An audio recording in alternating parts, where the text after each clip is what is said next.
Thank you. You're awesome. Oh, that was great. Thank you. Thanks. Yeah. You obviously read up and you made that so easy for me. Thank you. Appreciate it. Well, I stopped the recording too soon. Where's that? All right, there you go. There's the music. That means it's time for Animal Talk. Some of the best doggone pet people on the planet.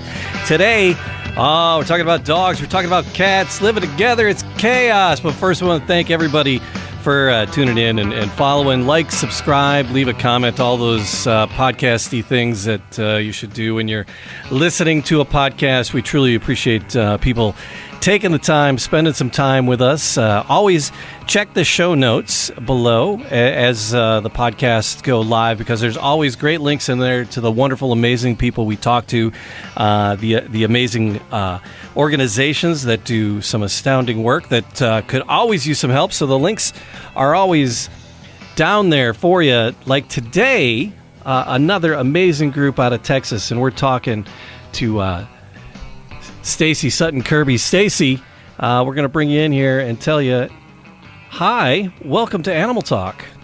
Hey, Jamie, great to be here. Thank you. So, Stacy, you are out of Texas. That is correct. And it's very much a political group that you work with. What's the exact acronym again?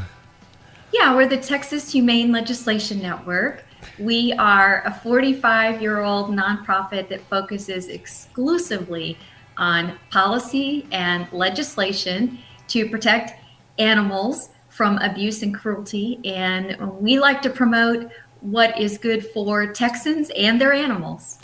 So, Stacy, because we kind of crossed paths, we had just done an interview with Marty Irby from Animal Wellness. We've talked to Marty several times about horses, about burros, about wolves, about dogs, about horses again. And this time we were talking to Marty about the big cat legislation going on. And as rumor has it that Texas has more cats, big cats, like tigers and the like, than there are in their natural habitat. You're right, Jamie, and we have to rely on rumor because the truth is we don't actually really know how many privately owned big cats exist in people's private homes in Texas. We know we have a problem with it. We know that these big cats can escape their enclosures. They can threaten public safety, and it's really a problem for our first responders who are, valiant public servants, but who aren't necessarily trained and equipped to go out and round up tigers. Oh, hey, let's take on a mountain lion today. It's like, right. It's a little crazy. Before we get into the actual pieces of legislation that you've been working on, and then I know there's one about dogs. Stacy, tell me about your childhood. About my childhood? Yeah, well, sure. I was an Army brat. My dad was in the military for 22 years, and we bounced around quite a bit. And, one thing I can tell you, I think a lot of people have that real strong attachment to their pet when they're young. And I had a dog that moved with us from Army base to Army base and from state to state, and even went overseas with us. And he actually comes to mind when I think about the Safe Outdoor Dogs Act, because there were times when we lived in communities when we had to keep him on a chain if he was outside. And I think about him often. And anyways, I think being an Army brat probably imprinted on my personality, sure. Hopefully in some good ways. Yeah. But I've called Texas home since 1989. Oh, excellent. So I wish my co-host Matt was here, because he too was an Army brat traveling around. He was in Alaska and Washington, D.C., and every place in between. So, yeah, we familiar with that. And I was curious about pets in your life and what brought you to this animal activism and working for the group here in Texas. Yeah, I actually started out as a child welfare advocate. I had some training as a court-appointed special advocate to volunteer with kids who were placed in foster care. And then later I became a foster parent. And one of the things I started to learn is that family violence is often a place where not just people are being harmed and threatened, but animals are being harmed and threatened, and they are often used by abusers as tools to control and intimidate their victims. And the more I learned about that intersection, the more I was drawn into this work. We know that kids that are exposed to that kind of thing when they're young, they're at much higher risk of repeating the cycle and perpetuating that. And so when I came over to the Texas Humane Legislation Network, moving from my background as a paralegal and a child welfare volunteer over into doing lobbying for animals as a profession, I felt like that really kind of gave me a real grasp of how when we are working to protect the pets that are in people's homes or people's communities, oftentimes that also means that we are helping make people safer as well. Awesome. See, I love that, and I got a passion for the pets, and they should be well cared for, and used as a tool by abusers. I haven't even thought of that. That's unnerving. I don't like that. I don't like that at all. So, Stacy, you guys were sharing your voice and lending your voice. The Texas Humane Legislation Network was helping out Marty and Carol Baskin when they were in Washington, trying to be heard about it's the Big Cat Public Safety Act, and it's progressing along well, better than most things go. So, it seems it's, knock on wood, smooth. Things are working smoothly in Washington, which you don't hear that sentence very often. What is the law in Texas? It's because there's a lot of cats there. And from what I understand, there's like 3 states where there aren't local legislations against owning big exotic cats. So where does Texas stand on its own legislation with the big cats? Sure.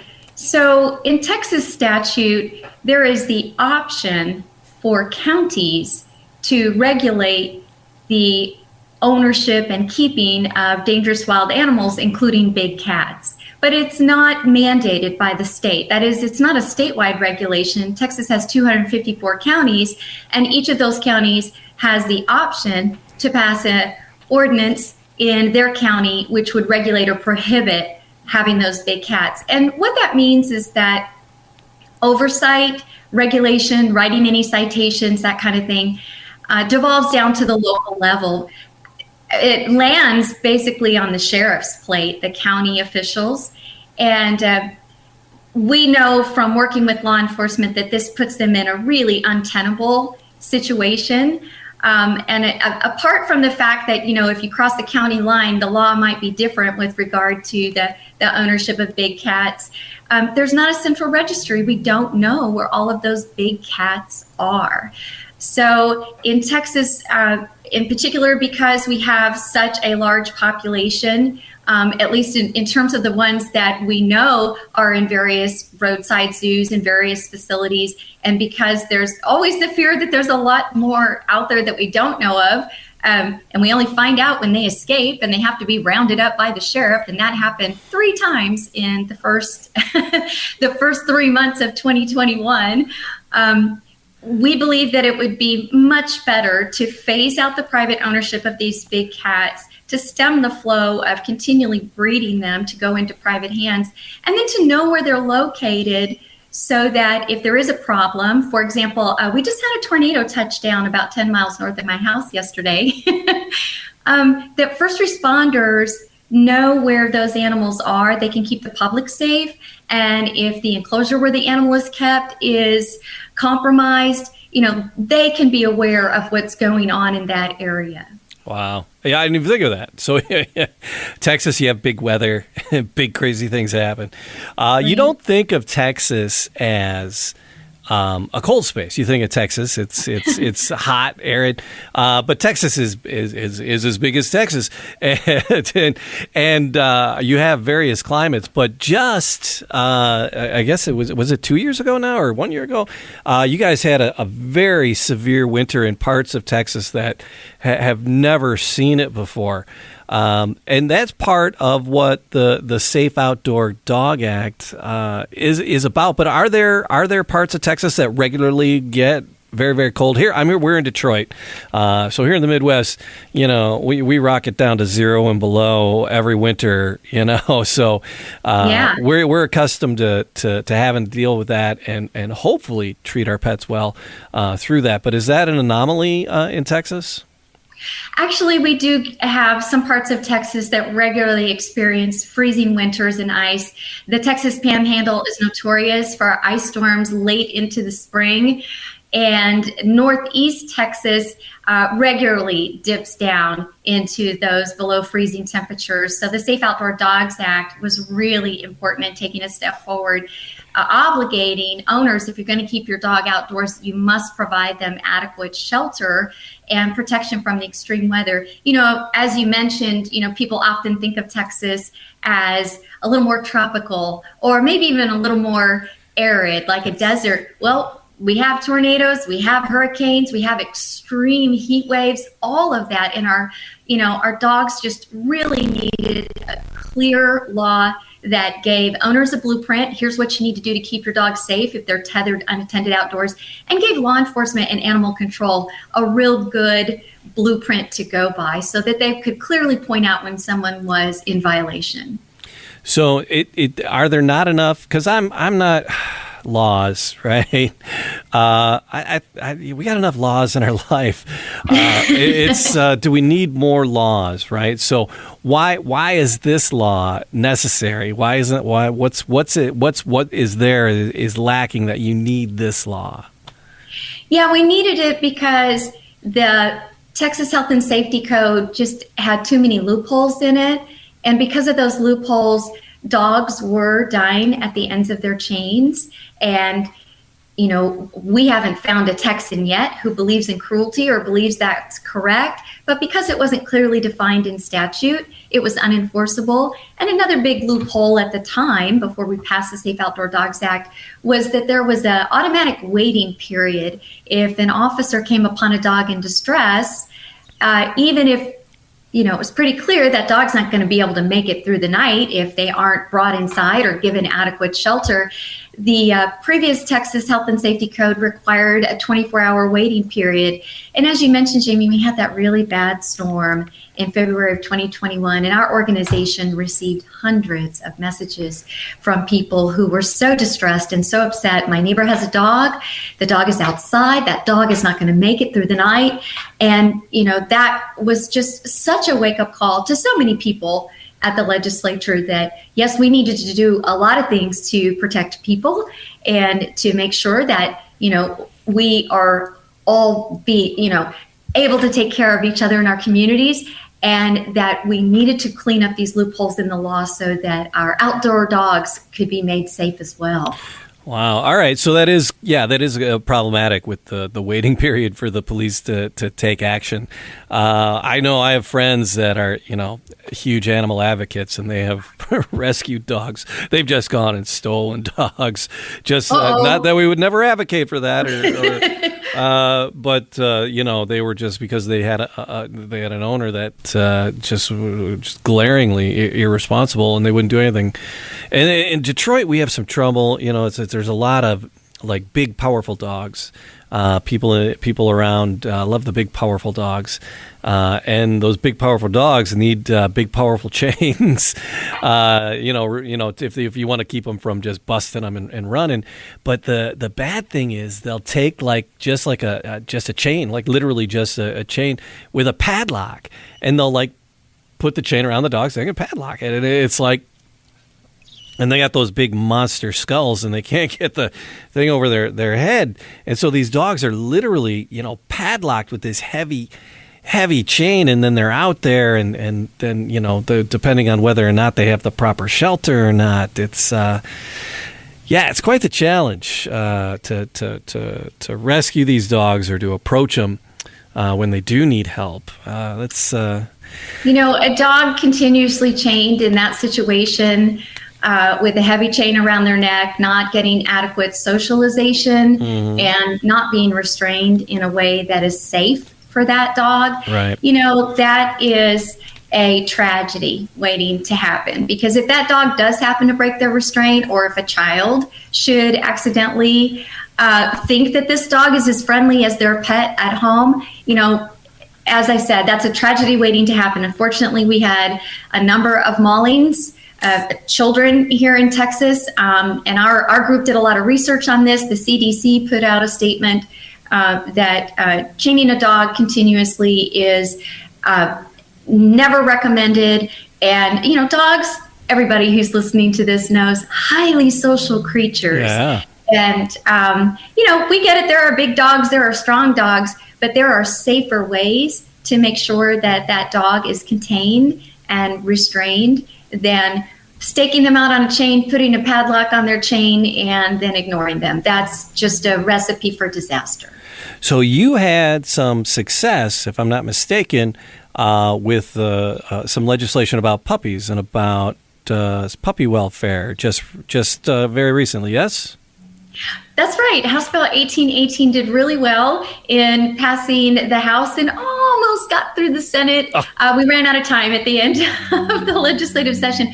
We call it a success in that it was something of a surprise bill. It really had wings, and it was bipartisan, and it was constituent driven. And like I said earlier, I haven't met a Texan yet who believes in cruelty once they see what a puppy mill is all about and what the products of the puppy mill suffer through before they end up in a retail pet shop, for example. We just found that policy really had a lot of support down at the legislature. Now, that was the bill that was in 2021. Back in 2011, the Texas Humane Legislation Network worked to pass the very first regulation of the large-scale commercial breeders in Texas. So that's the production end of what we call what is colloquially referred to as a puppy mill pipeline. And that pipeline is outside of Texas as well. There are a number of notorious Midwest puppy mills that supply chain retail pet stores across the nation. Unfortunately, consumers usually don't know where these puppies are sourced from. They don't know the conditions. If they did, very often people who have unfortunately bought a sick or defective pet that came from a puppy mill, they've told me if I had known that, I never would have purchased that pet. So yes, we've worked on both ends of that issue. We're going to continue the fight. We know that there's more to do. We're glad that we have regulation in Texas for large-scale commercial breeders, but we feel like there's more to be done at both the production end as well as the retail end to keep dogs and puppies and the consumers who purchase those animals, to keep everybody safe and healthy and no surprises. So I wasn't exactly sure what that bill was focused on, and that's great. So more on the puppy mills, but the Dog Safety Act, did it pass? Is it going into effect? The Safe Outdoor Dogs Act, yes. Okay. Yeah. Now that one passed in October and went into effect January 18th, and we have been super busy and super excited and glad that we've been working with community groups. I've been working with a group of Marble Falls. Marble Falls is a community not far from me in the Hill Country. Teenagers, high schoolers are building dog houses to donate to dog owners in need in their local community. We've attended meetings with law enforcement and animal control, answering lots of questions, and you just find so much excitement in the room when people realize, like, wow, we can do so much to help with implementation. Aside from just writing people tickets, we can help educate people about what their dogs need to be safe. My favorite saying comes from the director of the Texas Animal Control Association, a fellow we like a whole lot, Jamie Cantrell. He says, the first knock is education. He said, I never want to walk up and write somebody a ticket and have to cart their dog away. That's the last thing I want to have to do. I just want the dog and the people that they live with and the people that encounter them to be safe. Absolutely. So are there, because here in Michigan, hunting is a big, it's like a recreational industry, and then people, some people use it as an industry, and hunting is big, and working dogs are big in Michigan, and a lot of times working dogs like that are housed differently and kept differently than your typical pet. Are there exceptions to the laws for working dogs, hunting dogs? Is there something about that in there? Absolutely. Exceptions for hunting, for participating in agriculture, for doing field trials, for camping, even for being restrained in the back of a parked open air pickup truck while someone performs a temporary task. We recognize that Texans work with their dogs. They enjoy outdoor activities with their dogs. So the Safe Outdoor Dogs Act balances the rights of Texans to enjoy being outdoors and doing fun stuff or doing work with their dogs, balances that against the need to protect the public and to protect dogs against the dangers of continuous unattended tethering. All right, well, good. I was curious about that aspect of it. So we kind of glanced over the Big Cat Public Safety Act, and that was that's a national piece of legislation. So the Texas Humane Legislation Network, you work on bills at both levels, at the state level and the federal level, or do you focus more on Texas and the local government? We do work on bills at the federal level that affect Texans and animals in Texas. We do spend most of our time and energy at the state capitol when it's in session. Texas only has a legislative session every other year in the odd numbered years, 140 days. So it's both a sprint and a marathon. It's super tough. Yeah, wow. To get a bill passed. And we also help out at the local level.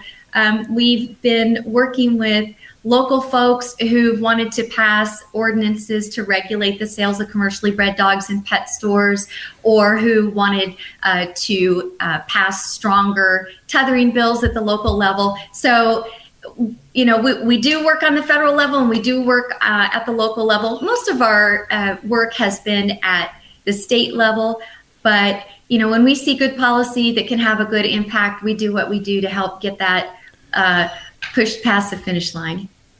So I liked what you said about education, and the guy from the Humane Society said that he always wants that first knock to be about education. Tell me a little bit about the Texas Humane Legislation Network, and because it seems like you try to do some educating and helping with resources with your website. So when people go to your website, what is it? It's THLN.org. That's correct. So when people go there, what are they going to find, and what kind of resources will they be able to access? Sure.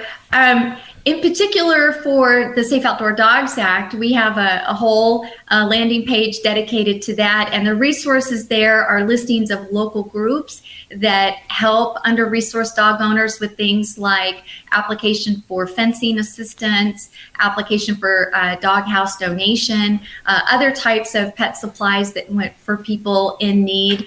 As I mentioned, there was a tornado that touched down up in Round Rock yesterday, and I immediately got some calls. Hey, what can we do for pet owners who might find themselves displaced or needing to put their pet in the shelter?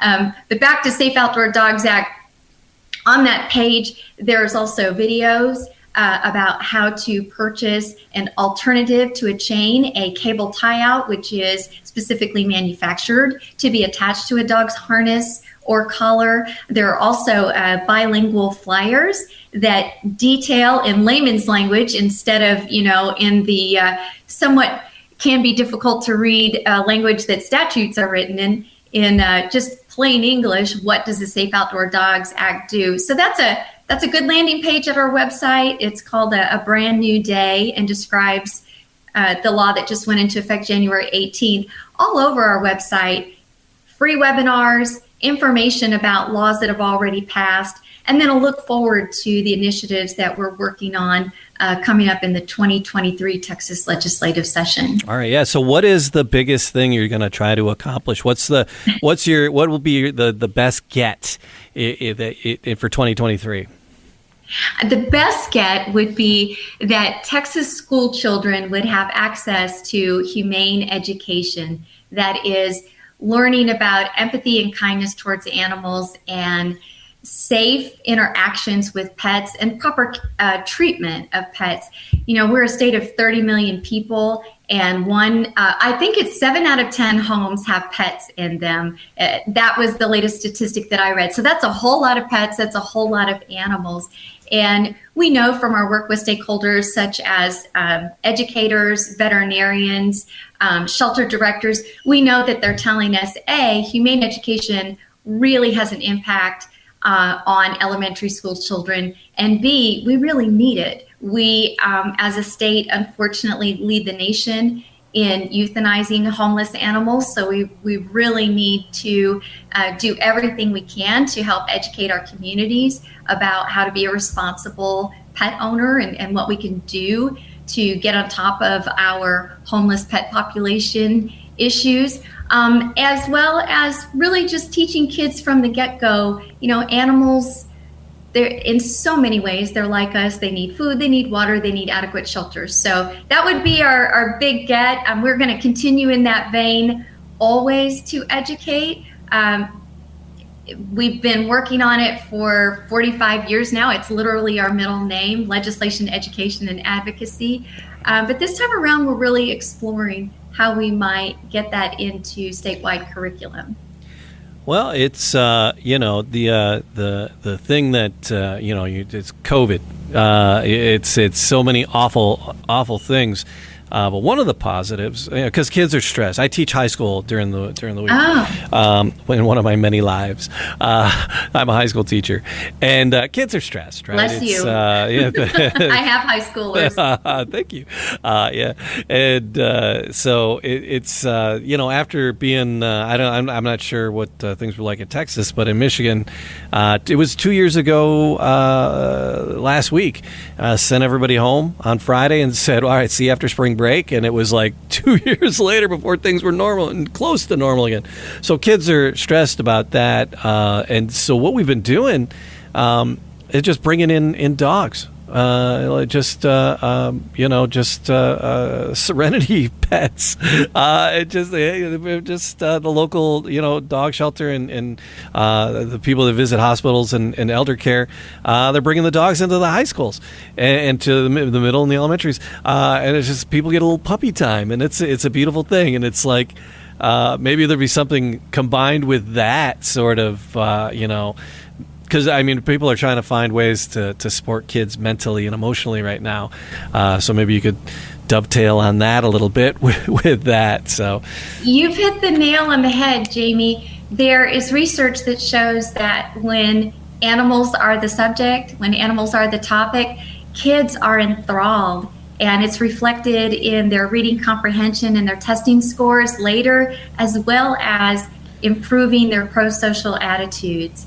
And so, to get on top of this learning loss, which I hear you, brother, I suddenly in the spring of 2020 became, mom and employee and school teacher, and boy, howdy, that was like way too much on my plate.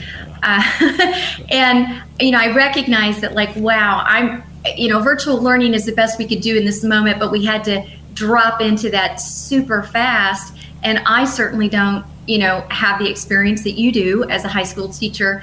And so even with my own kids, I know that there was not only the learning loss, but then also the social emotional learning loss that happened from not, being with their peers and learning how to get along. So we've seen these positive effects of humane education that just happen in so many ways for kids, and I haven't bumped into anybody yet, particularly an educator, who thought it was a bad idea. They said, "Oh my gosh, we're hungry for this." Yeah. Oh yeah. Well, Stacy, thank you so much. Is there anything we haven't covered that you wanted to talk about? I just want folks to know that it is really doable to get engaged with your elected officials, whether it's at the local level and you want your city council person to know that you vote for humane officials and for humane policies, whether it's at the state legislature and you want to get involved in passing laws to protect pets and the people they encounter from abuse and cruelty, or whether it's letting your federal officials know. It's totally doable. And we break it down and make it really simple and easy for folks to do that. And they find that it's super gratifying when their voice is actually heard and that bill gets passed. When it gets signed by the governor or when it actually passes at the federal level, you can really, feel a lot of satisfaction that you did something to protect the animals that you love and the people that will encounter them. And I got to tell you, I have a great job, but I want everybody to know anybody can learn to lobby for animals. And if you don't believe me, email me or call me, and I'll help you out. So the website again? www.THLN.org.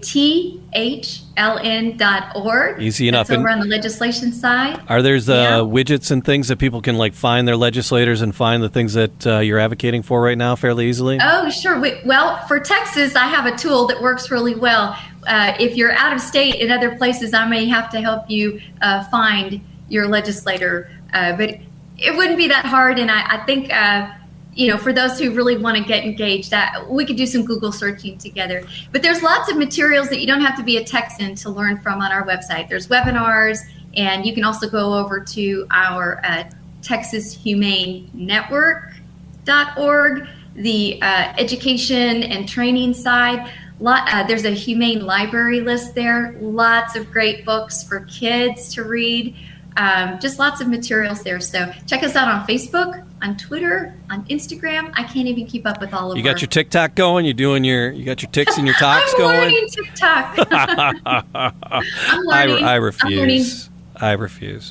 And because I do the yearbook newspaper broadcast, so every time there's a new social media thing, I'm like, oh, come on, and my kids are like, oh, we got to get a TikTok going, and I'm like, no, we don't. And half of that stuff is blocked at school anyway, so it's right. like Instagram is the one thing that not blocked is Facebook. It's like, well, I get to talk to your moms. The kids aren't on the Facebook, the moms are on the Facebook. So moms know what's going on, but the kids, they're, snapping the chats and ticking the talk. And I just sound like a middle-aged old man when I do that. I know better. But, so all the socials are there. Plus, people can donate through the website if they want to help support your causes as well. That's right. 100% of what we receive goes towards passing humane legislation in Texas. So we're very appreciative, obviously, of all the support that we get. Very appreciative of being able to spend time with you, Jamie, and educate your listeners about what we do. Thank you so much. Well, thank you for your time. And again, check the links. It'll all be linked in the descriptions of the videos and the audio podcast when it comes out. And subscribe, leave a comment wherever fine podcasts are sold, all those podcasty things. One is supposed to say towards the end of the podcast, except for this. Stacy, thank you. Thank you so much, and keep up the good work. Thanks, Jamie. All right. Bye. Bye-bye, boys. Have fun storming the castle. Think it'll work? It would take a miracle. Bye-bye.